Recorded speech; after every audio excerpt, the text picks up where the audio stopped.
Good morning, everyone. Welcome to Byjus Exam Prep IAS.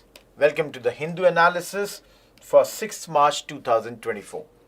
Before we enter and start doing the analysis, there are two important announcements.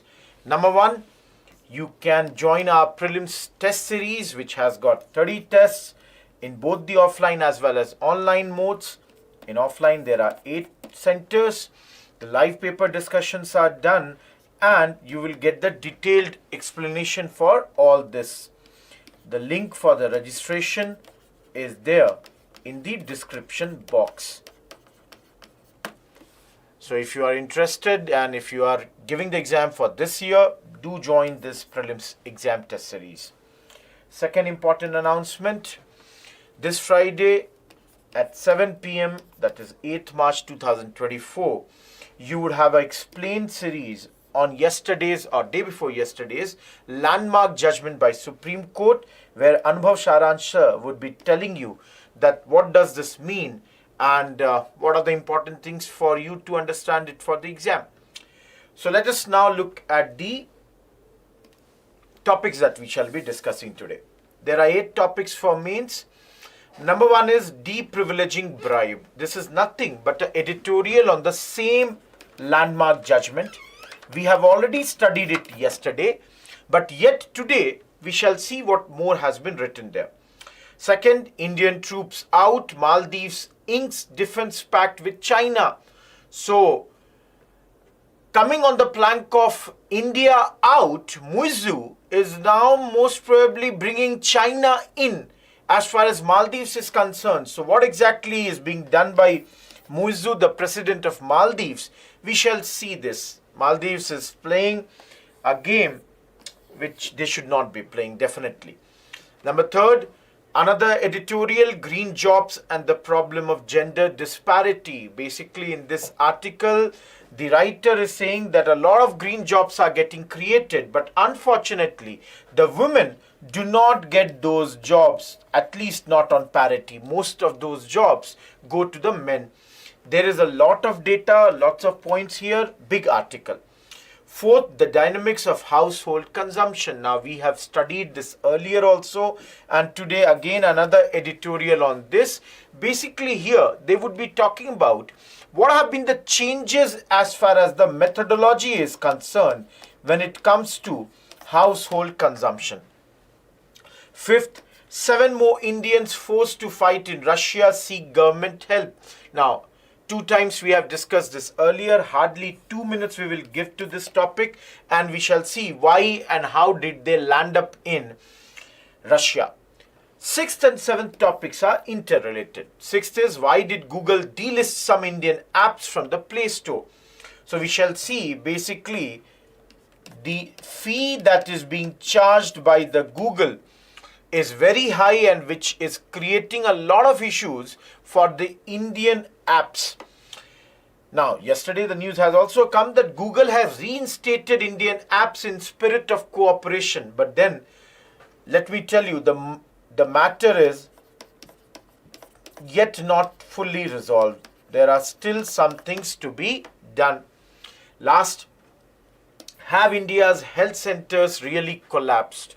Now, coming from a state like Bihar, I can give you a lot of input, but trust me, when I read today's article, many of those things, and I will be telling you, specifically they have done a survey of 5 states, where states like Himachal Pradesh, they have come with flying colors, and states like Bihar and to certain extent even Jharkhand have not shown good results. Apart from these 8 topics, we shall move and do 3 more topics under the prelims bites. Foreign state actors stashed illicit funds in Paytm bank accounts. Now, this matter has been dominating the news for the last few days. And FIU, Financial Intelligence Unit, we shall be talking about that too in this. Second topic for prelims, Philippine and Chinese vessels collide in disputed South China Sea. Now, you all know China is one country that has got basically border disputes with a lot of its neighbors. and these border disputes, specifically in South China Sea, are impacting a lot of Southeast Asian countries. Now, this dispute coming just before a regional ASEAN summit is definitely not going to go unnoticed. Last but not the least, transparent yet impenetrable. We shall see about bulletproof. The attires and the gears we shall be talking about, that how it is made of, which substance is this made up of. Let us start here with the first topic. Deprivileging bribe. Trust me everyone, if you wouldn't have read this article and if you had attended yesterday's lecture only, then also we had done totally everything yesterday. Yesterday, you all know, we had discussed Supreme Court ends immunity for legislators taking bribes. This is a 7-judge bench which gave this landmark historic judgment, reversing the judgment of this 5-bench judge. And their judgment had come in 1998 by a margin of 3:2. These 3 judges had the majority judgment, these 2 had dissenting judgments. But yesterday, courtesy India Today Group, I have taken this picture. This 7-judge bench led by Honorable Chief Justice of India, Mr. D.Y. Chandrachud, this 7-judge bench has given a unanimous judgment where they have reversed the decisions given by these 3 judges in the JMM issue given in 1998. So please understand, Supreme Court, this we have already done yesterday. So basically, 25 years ago, Supreme Court, while delivering its historic judgment in JMM matter, had done a distinction between bribe givers and bribe takers. So let's say X and Y. Y is a person who gave the bribe and Y is a person who took the bribe. Now in this, because Y was an MP and so he had certain privileges, and that's why he became immune from prosecution. Whereas those people who gave it, they were to be prosecuted for corruption. Now this artificial distinction that was brought in 1998, the judges, the 3 judges who had given this judgment, they thought that the reasoning of theirs was that any MP, when they are voting, and even if they have taken some money, they have constitutional privilege. What is this constitutional privilege? That there cannot be any legal consequence for anything said or given in Parliament. Now again, if you all remember, yesterday I took the name of one person named Ajit Singh. Now his case was very strange. On him, the accusation was that he had taken payments. But then, while voting, he remained absent. Now, all of you see, he took the money but remained absent, so he should be stripped of any protection which is there for all those MPs who took money and voted. So this was a very strange case in this matter of Ajit Singh, that he took the money, did not vote, so did not enjoy the parliamentary privileges, and thus he should have been prosecuted. Now everybody for the last 25 years, all the people, they were very clear that this artificial line that the Supreme Court had drawn was something which was creating a lot of anomaly in the law related to parliamentary privileges with regards to MPs and MLAs. And that has been rectified by this by this judgment given by this seven-bench judge. And now hopefully this matter comes to a close, and hopefully it's closed only. This is totally done. Supreme Court has given a very, very correct, a very landmark judgment. And if you will see here, trust me, the public expectations are always that the MPs or MLAs that they choose, they should not fall under monetary inducement. Now clearly this would be met by this particular judgment. Let us move ahead from the first article. You can see yesterday only we discussed the JMM bribery case, which I have done today also. Now here you can see on page 14 today under the IRGS paper, 2 Indian troops out, Maldives inks defense pact with China.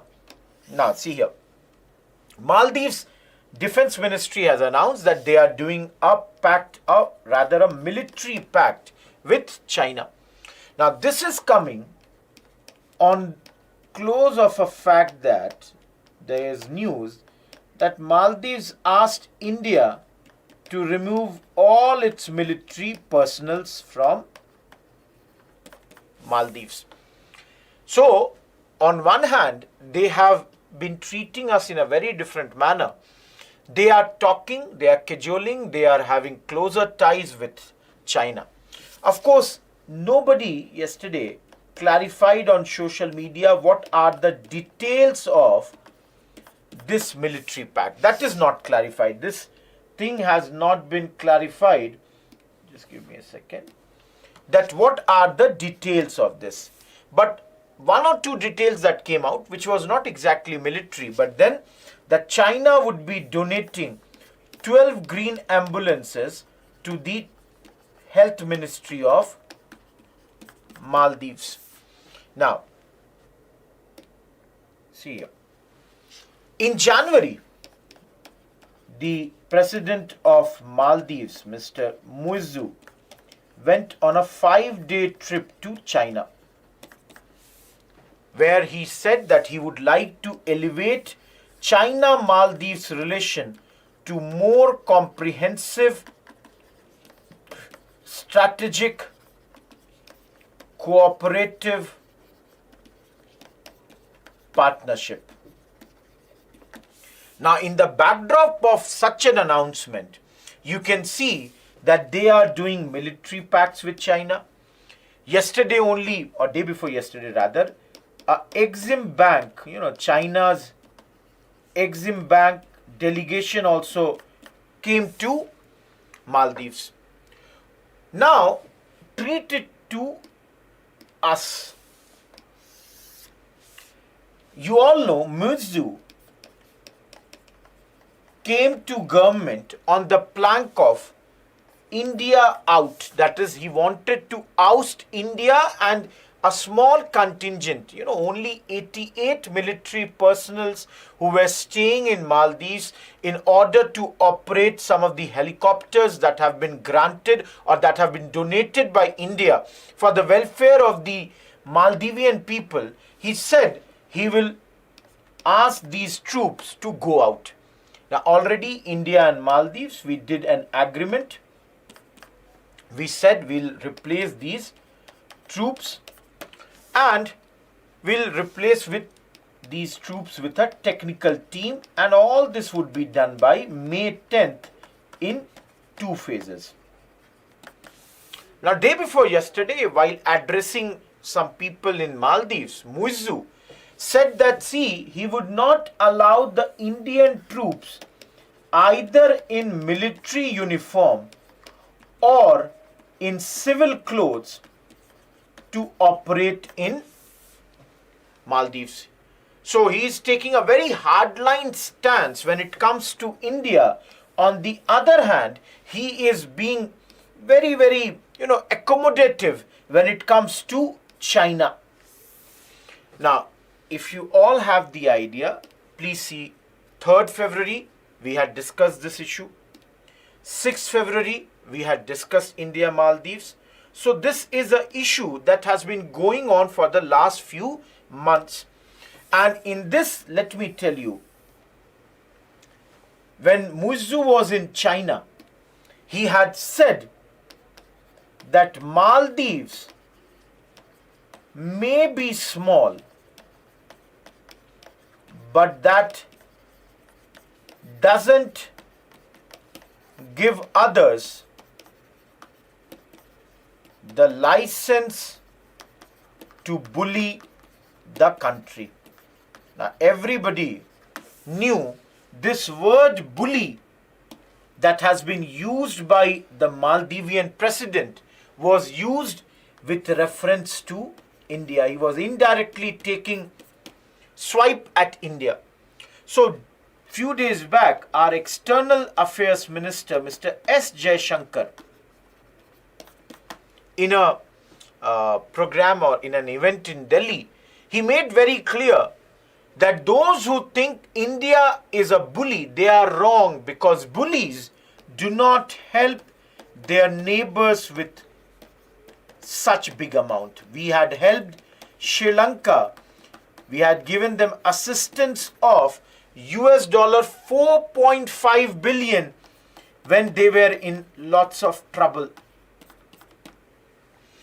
And because of this issue that's going on between India as well as Maldives, Maldives is losing a lot of tourism, because you know Maldives economy sustains itself on their biggest thing, that's your tourism. And Indians, we used to be the number one when it comes to the visitors as far as Maldives is concerned, but because of all this that has happened in the last few months, according to the Maldives government's figures, latest figures, China has got almost 12.8% of visitors. This data is as accurate as March 3rd, whereas Indians, we have come to 6.4%. Initially, we were at first. From first, we have now come to sixth, because you all know last month there was a trend of boycott Maldives campaign that was going on in the Indian social media because of the unfair comments that were made by the Maldives, certain ministers of Maldives. So this is all about your Maldives issue. Please understand, most of these things have been seen in the last few, I would say last 2 months. Many of these things have kept on happening. Please remember, overall under India Maldives, remember that Maldives is trying to come closer to China. Moving ahead to the third article. Okay, there is, I'll just take one extra slide. Just give me a second, because I cannot write here. Okay. Now, everyone, let me take yellow. Another editorial has come, Green Jobs and the Problem of Gender Disparity. Written by Ananya Chakravarti, is with the World Resources Institute India. Bhavna Ahuja again with the same place, and Arivudai Nambi Appadurai. They all three, they have written this. They all belong to World Resources Institute India, and their views are personal, of course. Now, this is a very lengthy topic or article, as you can see, and I have taken out certain crux, some of the important matter from this. In this article, the writers, they are saying that the transition to low carbon development has a lot of potential. What potential? They can add 3.5 crore green jobs in India by 2047. So the writers are saying that, see, if we go to this low carbon development, if we are going to do the transition, invariably there would be a lot of green jobs that would be generated in India. So the first thing that we need to understand is what exactly is a green job. So in the line number 2, this is according to ILO. Those who do not know this, this is basically International Labour Organization. So ILO says that these green jobs is any decent job that contributes to preservation or restoration of the environment. Now, the name only clearly suggests green would be related to environment. So if your job is helping preserve the environment or restore the environment, that's called your green jobs. Now, these jobs can be in many sectors. They can be in manufacturing, even in construction, energy efficiency, automobiles, and renewable energy. So now, the writers, they are saying, if you look at these, traditionally, what has happened is, in these sectors, women have had lesser presence. So the writers are saying that men are likely to transition to green jobs faster than women. So in all these sectors, for example, let's take example of renewable energy. So tomorrow, when we transition to low carbon development when it comes to energy, and if there is a job created, the chances are much higher that that job will go to a man rather than the women. So just as I said, the example of renewable I gave. So for example, in 2015 to 2021, when it comes to renewable energy, India increased its capacity by 250%. But the women, their composition as far as the jobs were concerned was only 11%, for example, in solar rooftop sector.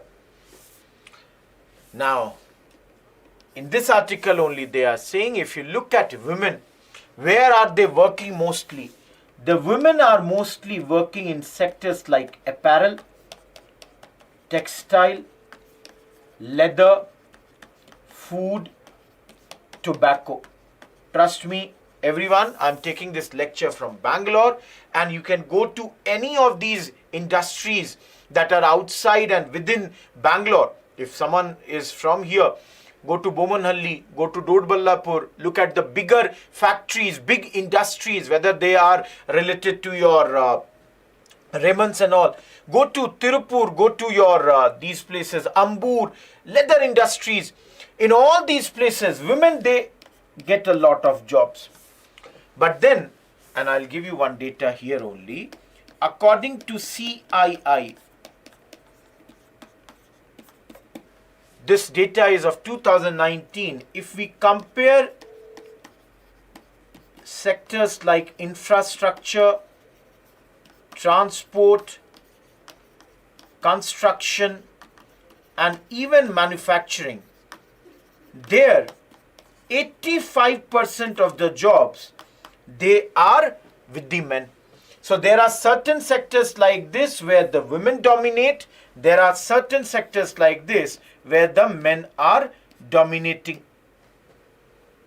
And again, according to a survey, and that's why I'm saying, you can see in the third paragraph, they are saying that another survey was done by Skill Council for Green Jobs. And they said 85% of the training that was given for these green jobs were given to the men. Whereas 90% of women, they believed that, see, they could not take participation in these works because of these social norms. Now, all of you, what are these social norms which makes the women think that they are unfit for a particular role? So in this article, the writers are saying that certain technical roles women feel they might not be able to take. Because of the safety concerns, women do not take these jobs. Similarly, because of the constraints of the family, women are not able to take this job. Similarly, even in STEM, women have lower representation. Now, what is STEM? Science, technology, engineering, and mathematics. If you look at these 4 subjects, STEM subjects, women, their representation is lower compared to men. So overall, this article is saying now we are moving towards the, transitioning towards the greener things. So the women should be empowered in every aspect, create economic opportunities for them, create technical, create social, don't write political here. So create all these opportunities for them.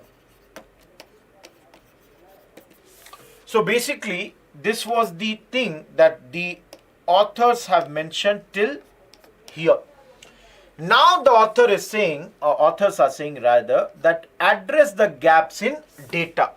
So basically, if you all see here, the author's point of view is that there is a limited data to understand the landscape of women's work for green jobs in India. So they are saying we need to have much better data as far as this is concerned. And in this next part, mainly one important thing that comes out is that they are talking about COP 28. So they are saying in COP 28, during their dialogues, they started gender responsive just traditions and climate action partnerships. Their point is that this was started by them.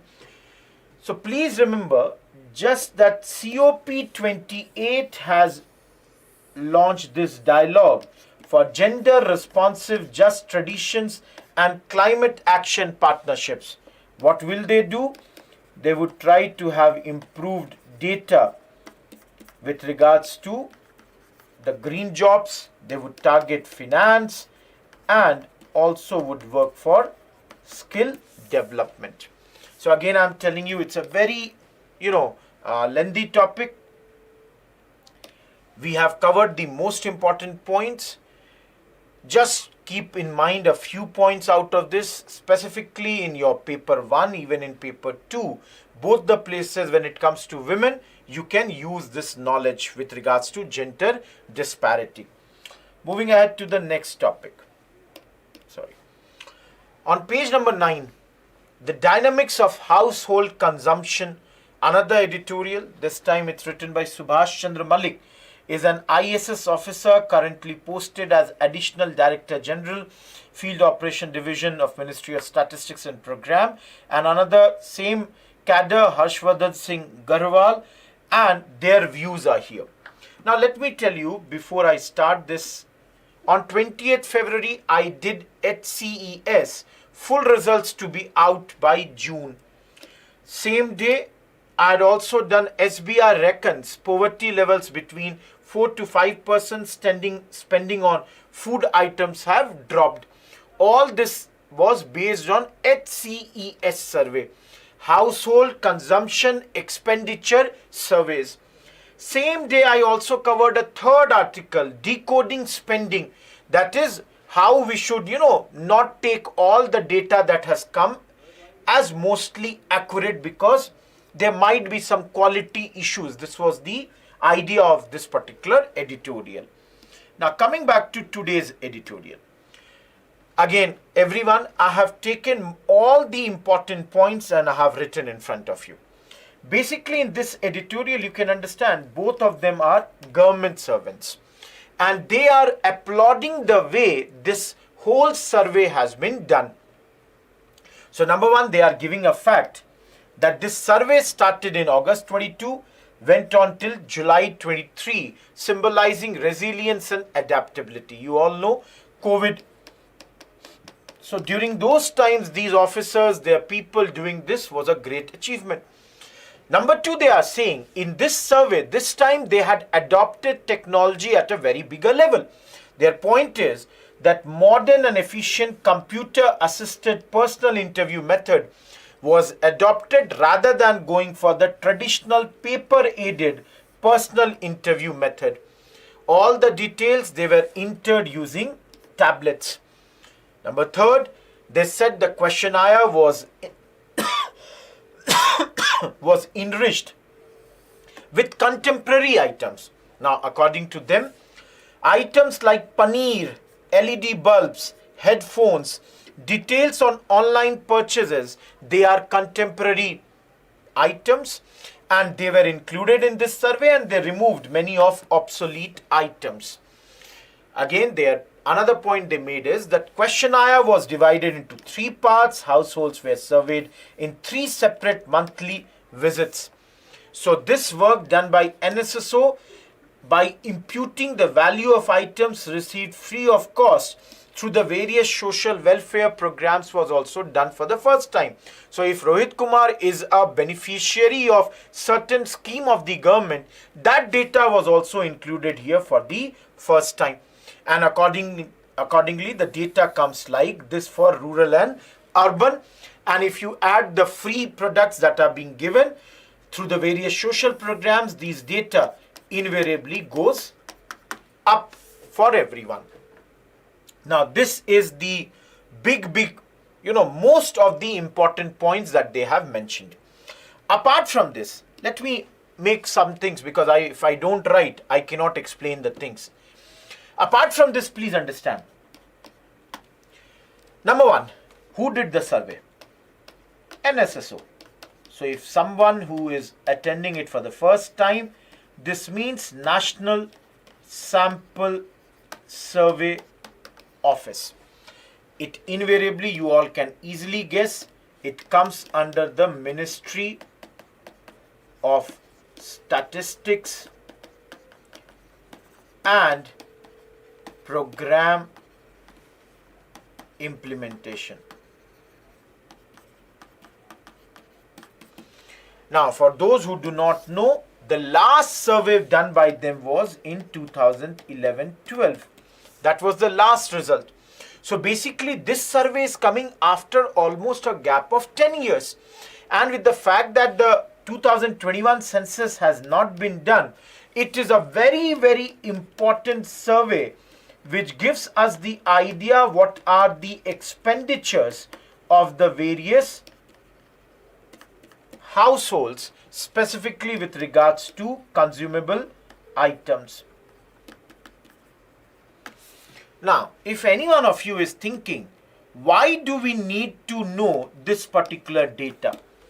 Basically, based on the expenditure, the way these expenditures are done, it helps in constructing a weighing diagram of CPI. What is CPI? Consumer Prices Indices. Everyone, this is a index which is used to basically track retail inflation. So to track the retail inflation, you are doing these surveys. Now, you all know inflation plays a very important role in lives of everyone. For those, if anyone wants to know where is this, I'll do this here only. HCS is being done right from 1950 to 51 and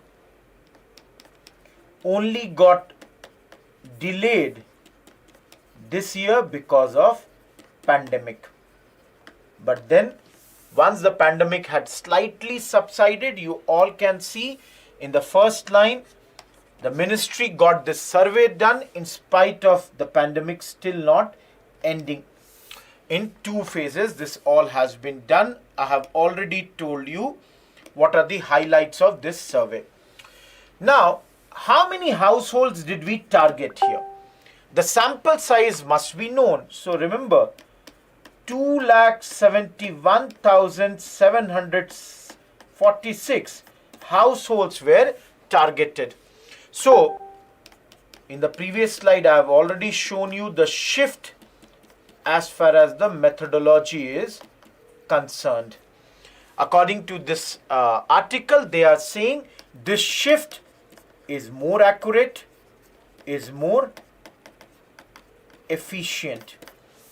And as I said in the last article, they said that we have taken contemporary items. Let me tell you, the number of items have also been increased to 407, so that more and more items are covered to get a comprehensive data about the expenditure.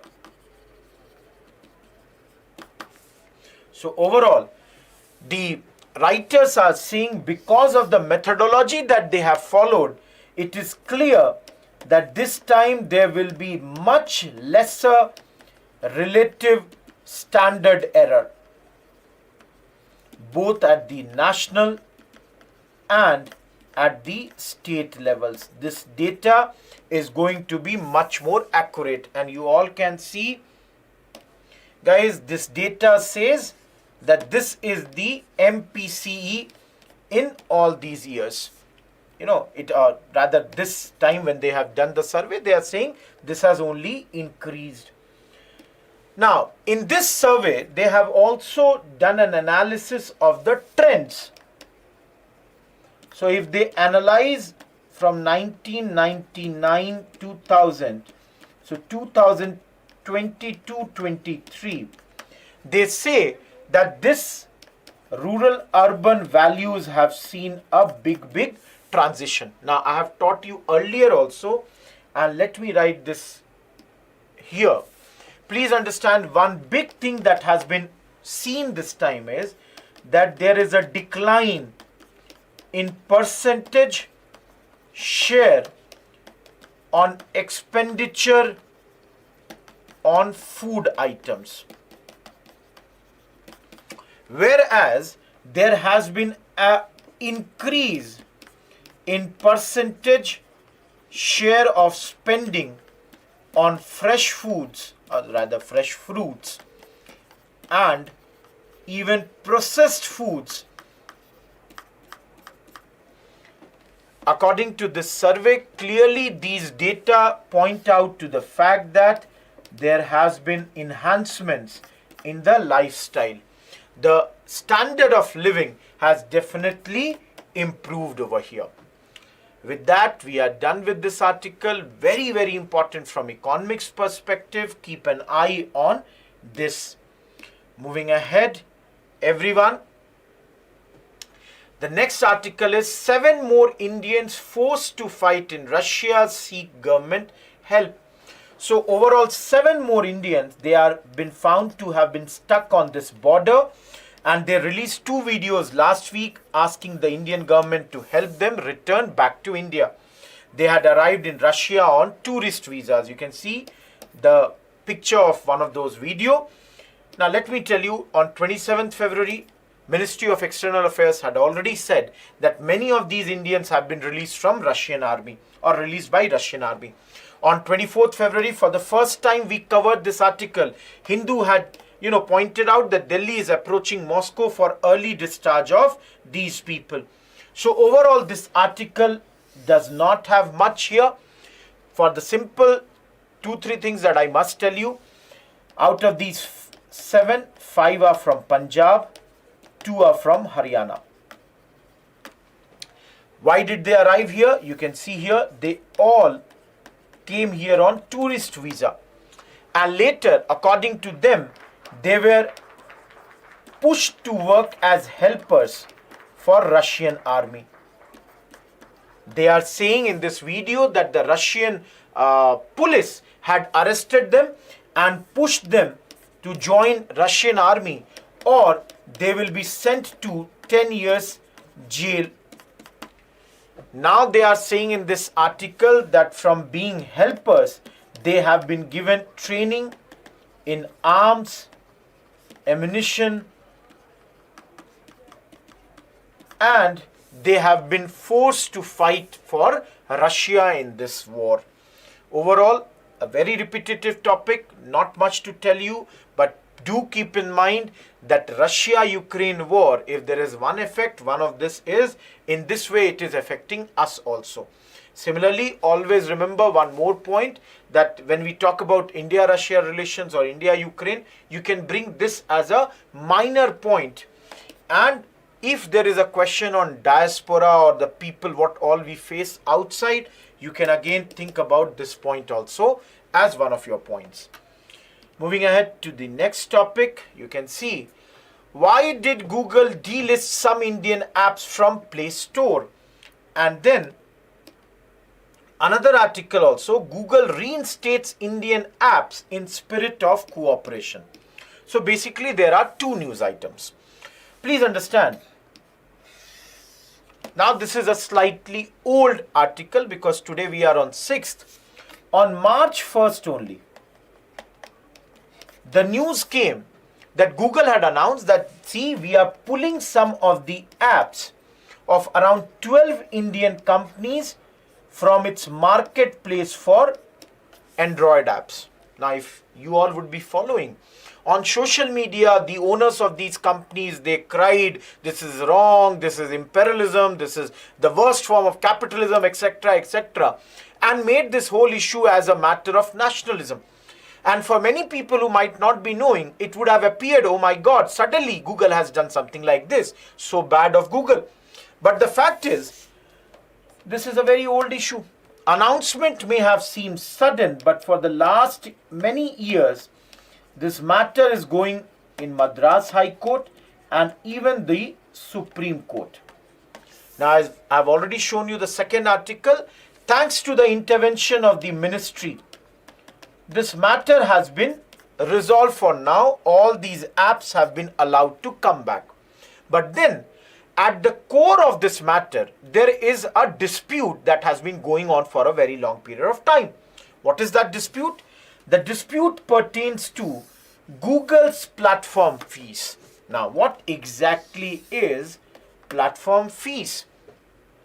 So basically, all these apps, if there is any in-app purchase, which is basically a digital service, for that, Google collects a fee between 11% to 30% per transaction. So for example, if you are buying, let's say, a ebook purchase or OTT, this better example, OTT streaming subscription is bought from there. So these companies whose apps are there, they have to pay something between this. Now, exact fee may vary for app to app. It depends. If the app is bigger, the fees might be bigger. If it is smaller, the fees might be smaller. But everybody has to pay something like this. Google's point of view is that, see, we collect this money. This way we can pay for Google Play and we develop the whole Android system. So now, please understand, most of the companies, they understand that Google would take some money because they are hosting you on their platform. But the problem that most of the companies is that this money that is being charged, this transaction, is too costly.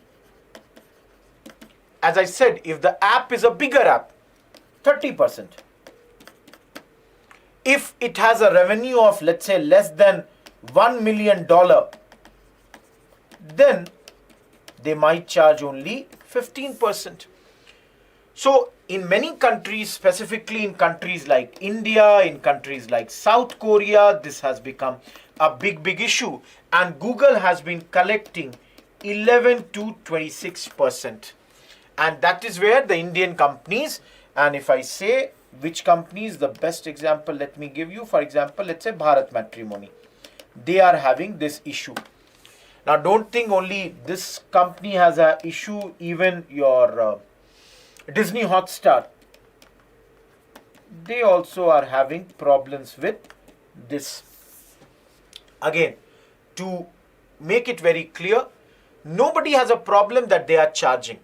The problem is, how much are they charging? Now, one question that comes to, I'll come to this point, give me a minute.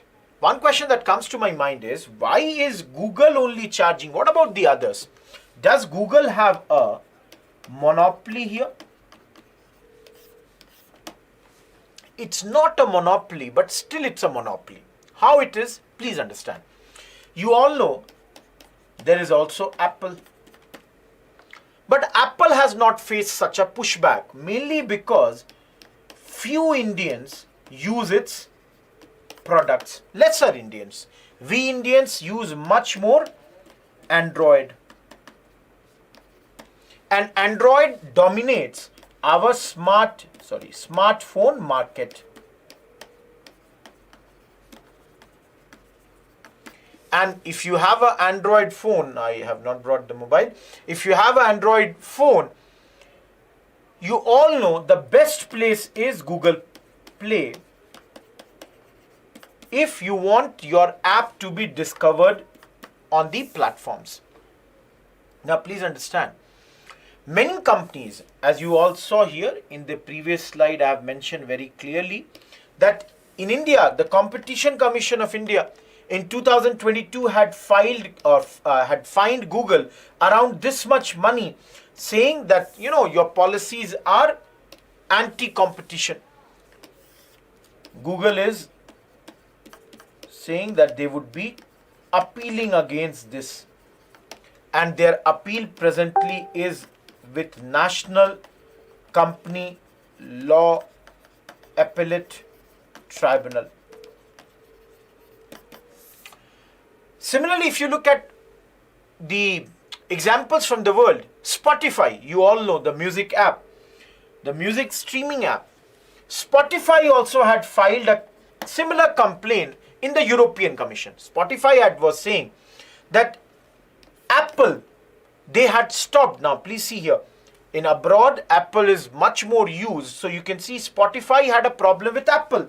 Spotify's point of view was that Apple stopped Spotify from telling its users how to pay for its service using a browser to avoid App Store's fees.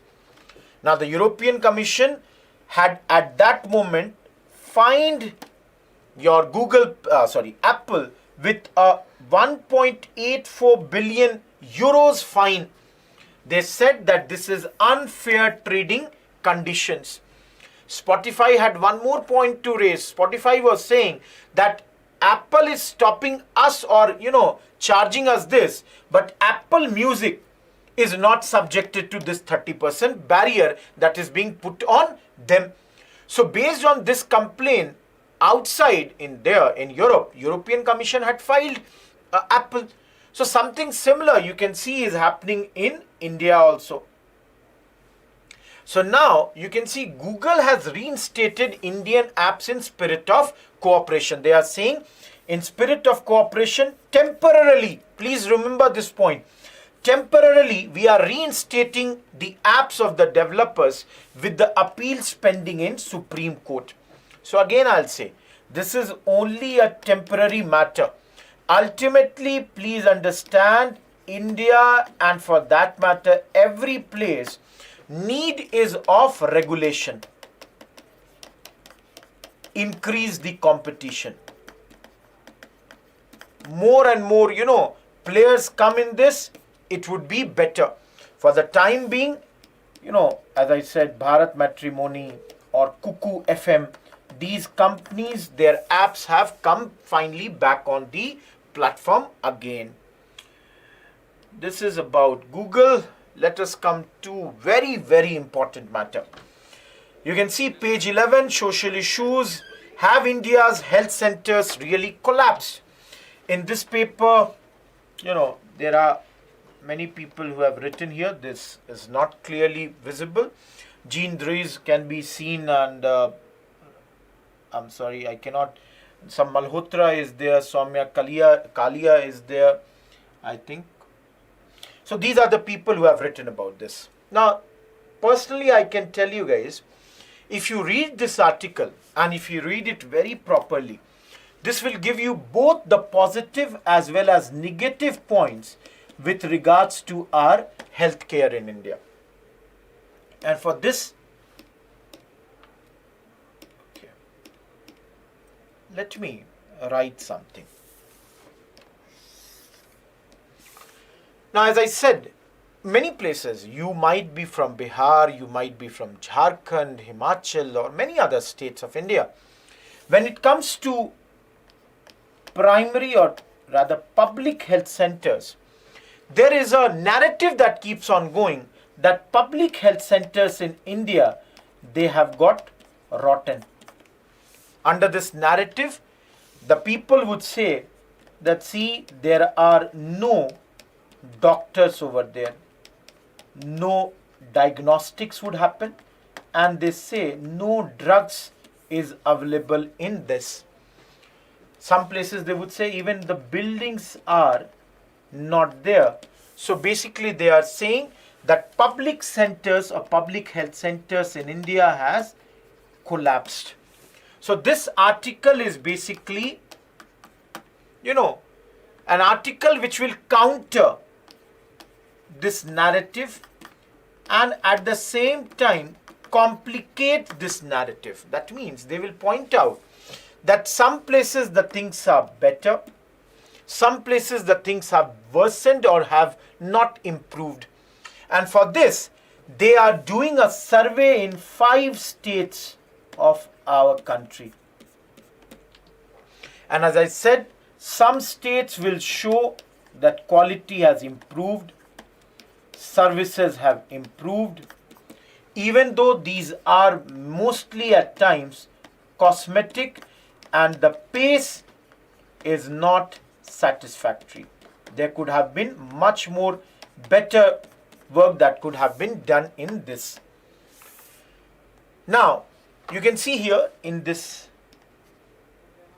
they are writing almost 2 lakh in number. They are conceptualized as a 3-tier systems. So overall, we have almost 2 lakh health centers which are categorized in a 3-tier system. Sub-centers, which were later named as health and wellness centers, public health centers, and community health centers. So, sub-centers, public health centers, community health centers. According to this study, 94% of these centers are located in rural areas, but then it shows that less than 20% of them are functioning effectively, thus pushing the disadvantaged communities, that means the poorer people, they are completely and continuously relying on more expensive, exploitative private health care. There is no other option. But if the government, these public health centers cannot provide you these, you have to go to the private players. Now, I'm sorry. Yeah. So, in this, the researchers have studied the performance of 241 health centers. You can see 26 are CHCs, 65 PHCs, and 150 sub-centers. I told you 5 states: Bihar, Chhattisgarh, Himachal, Jharkhand, Rajasthan. Now, if you look at this numbers, 23 were in Bihar, 36 in Chhattisgarh, 45 in Himachal, 37 in Jharkhand, and overall 100 in Rajasthan. Now, please understand here, these HCs are at the lowest rung of the health system, but they are very, very important, because you all know there is a very vast population of our country which still today does not have proper insurance. And because they don't have insurance and the services at times are not affordable, they have to go for the private players only. There is no other option. Now,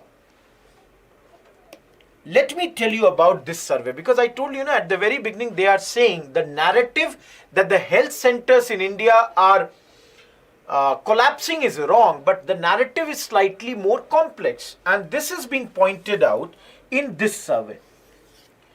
In this survey, the writers are saying, if you look at Himachal Pradesh, almost 83% of their centers, they are functional, they are saying that they have a lot of functional centers with almost 83% of their population being served. Similarly, they are saying if you look at Rajasthan and Chhattisgarh,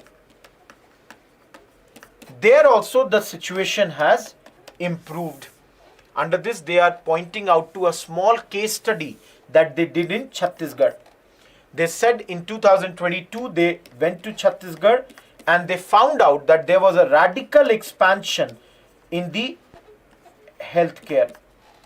Local health centers, they were saying that they are getting running water, they have the functional toilets, they have better facilities like cold storage, vaccine, contraceptives, they have more medicines, all that is going on.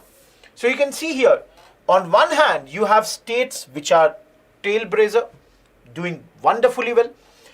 You have other states who are seeing the situation has become much better compared to the last few years. And then comes your states like Bihar and Jharkhand. Bihar mostly, this is dismal. Many of these centers, for example in Bihar, 23 were being surveyed. They did not exist only.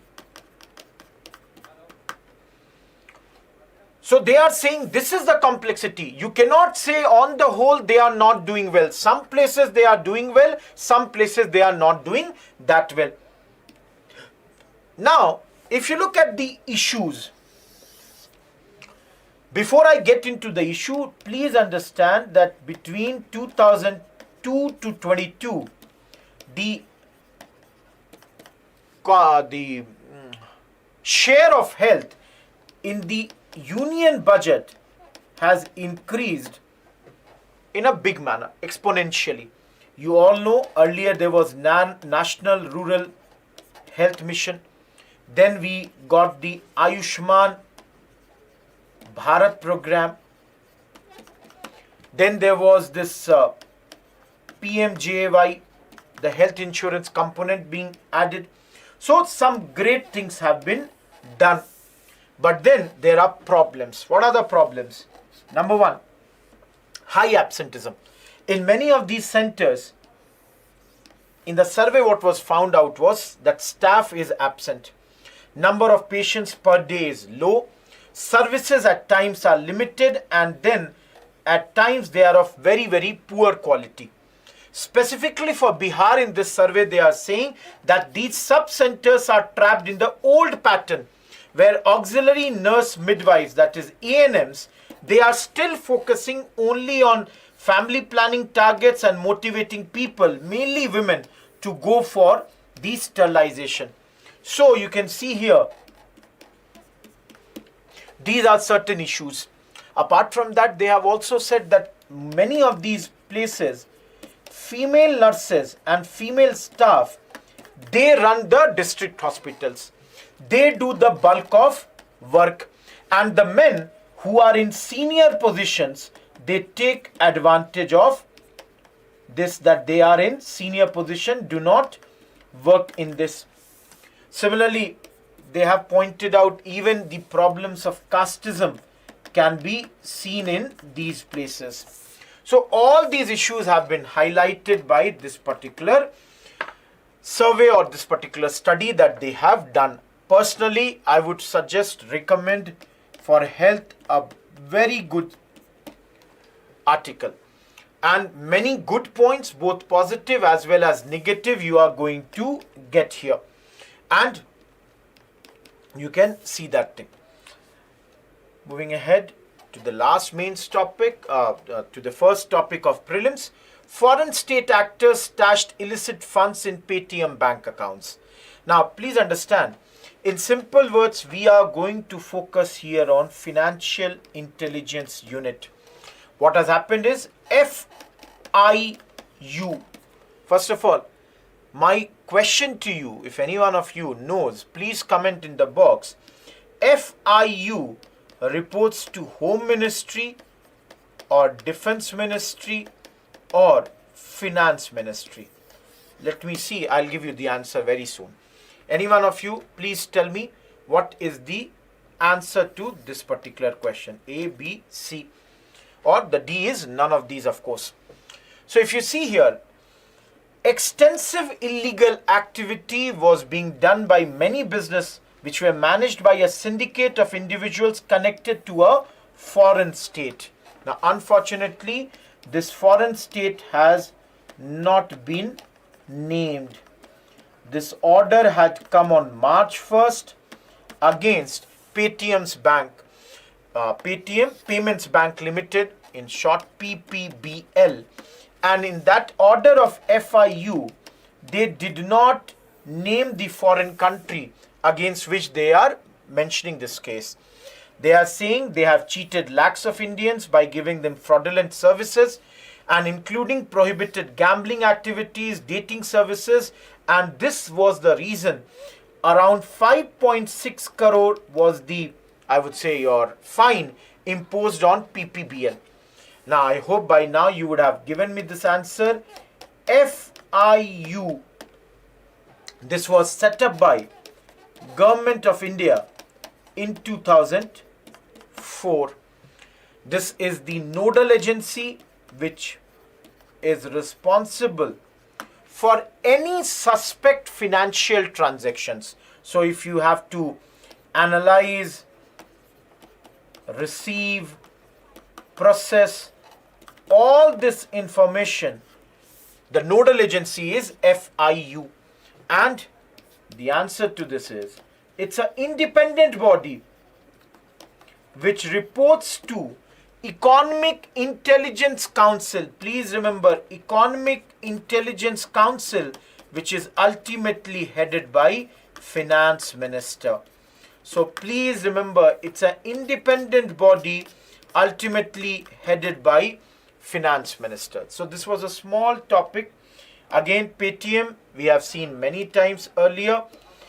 You can see this is Financial Intelligence Unit India Vitte Asuchna Ekak Bharat. What is the mission of this?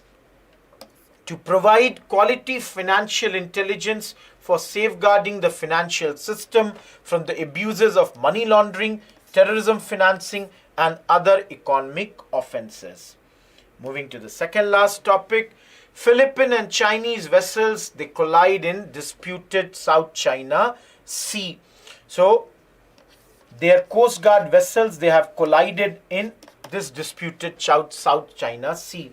So before I go further, this is the image that had come courtesy your PCG, where you can see these are the ships in which, which had collided, and 4 Filipino cargo members, they had got injured. Now, this is happening around the time when the ASEAN summit is going to happen. Southeast Asian leaders, they were to meet, and definitely now they will talk about Beijing's aggression at sea. Anyone, you have a second. Tell me in the answer, how many members are there as far as ASEAN is concerned? Tell me in the answer and I'll come back to ASEAN. Now, this issue is with regards to disputed Second Thomas Shoal.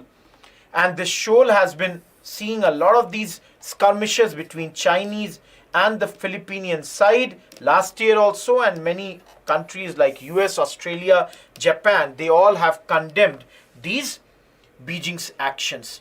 Now, I hope by now you would have said there are 10 countries as far as your, ASEAN is concerned. Philippines, Laos, Vietnam, Brunei, Malaysia, Indonesia, Singapore, Cambodia, Thailand, and Myanmar. Remember, India comes under South Asia. We are not a member of this. This is a grouping of Southeast Asian countries. Now, in IR, you must have studied that this grouping was formed in 1967 in Bangkok. The basic objective of this was that there should be much more cooperation amongst these Southeast Asian nations, and their headquarters is in Jakarta. Now they have a lot of differences in the sense that you have countries like, you all know, where is this Singapore? Okay, here is Singapore. Now Singapore, you all know, per capita income wise, this is having the highest per capita income. If you see, whereas Indonesia is the most populous nation. Populous. Similarly, if where is Cambodia, this is the most poor nation. If I say per capita income wise, they are having the least. And if anyone can tell me, out of these nations, I'm giving you an idea, only 5 nations were members of ASEAN from day one, founding members. Rest 5 joined later. Who are those 5 nations? Tell me in the comment box. When I finish this topic, I'll tell you the answer. Moving ahead, please see, this is the map, and you can clearly see in this map that China is claiming, and Philippines is having another claim. So here, this is the Thomas Shoals, first, second, Mischief Reef, and all this. Red line is Chinese claim. Chinese say this all belongs to them, whereas Philippines says from here onwards everything belongs to us. This is ours. So this is the 2 claims that both the sides are making here. Now, if you all see, this is slightly an old map that was of 2020. And these lines, what China calls is its 9 dash line. Whereas Philippines, this is their exclusive economic zone. Here only you have these Thomas Shoals. These are small atolls where yesterday we saw the minor collision. Hopefully by now you all would have answered. The 5 members who were founding members were Indonesia, Malaysia, Singapore,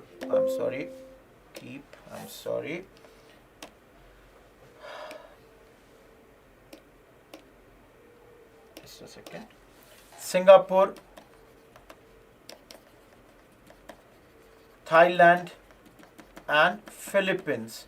These are the 5 countries which were the founding members of ASEAN.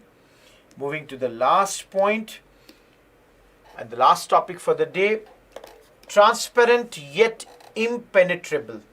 Please understand, this is a question about bulletproof glass. If in prelims they ask you, what exactly makes this bulletproof glass? The answer is here. High strength ceramics like silicon nitride, dual hardness steel, and layers of heavy nylon fabric, they make up this bulletproof glass. And a textile bulletproof vest can be worn. These are between 16 to 24 layers of nylon cloth. So if there are 16 layer of cloth, they can protect anyone against the bullets of handgun and submachine gun bullets. Whereas if the layers are 24, they can even protect against the powerful magnum bullets from the same weapons. So just remember this line for prelims, that what is your bulletproof glass made up of. Do remember silicon nitride and remember heavy layers of nylon fabric. With that, we are done with the discussion. The 2 mains questions are: the data of household consumption expenditure survey reflects various changes in the country's economy. In the light of the above statement, explain the main features of the latest survey. Question number 2 is: to establish the transition to green economy as a sustainable economy, the situation of gender discrimination also needs to be changed. So, try to attempt these questions. And again, the 2 important announcements: the prelims test series is going on, and Friday you have an explained series which would be taken by Anubhav sir. With that, we'll wrap up this session. I hope you enjoyed the session. We'll again do the same session tomorrow, same platform. Do like it. Do comment your answers. Do comment how did you like the session. And thanks. Goodbye. Let us meet again tomorrow.